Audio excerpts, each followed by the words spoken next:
हारून रशीद ने बहलूल को हदायत की कि बाजार जाएं और कसाईयों के तराजू और जिन पत्थरों से वो गोश्त तोलते हैं वो चेक करें, और जिनके तोल वाला पत्थर कम निकले इन्हें गिरफ्तार करके दरबार में हाजिर करें।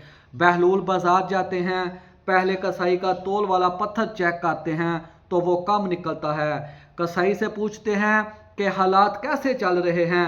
कसाई कहता है बहुत बुरे दिन चल रहे हैं, दिल करता है ये गोश्त काटने वाली छुरी बदन में घुसा दूं और अबदी नींद सो जाऊं। बहलूल आगे दूसरे कसाई के तोल वाले पत्थर को चेक करते हैं तो वो भी कम निकलता है। कसाई से पूछते हैं कि क्या हालात हैं घर के। वो कहता है कि काश अल्लाह ने पैदा ही ना किया होता, बहुत जलालत की ज़िंदगी गुजार रहा हूँ। बहलूल आगे बढ़े, तीसरे कसाई के पास पहुँचे, तोल वाला पत्थर चेक किया तो बिल्कुल दुरुस्त पाया।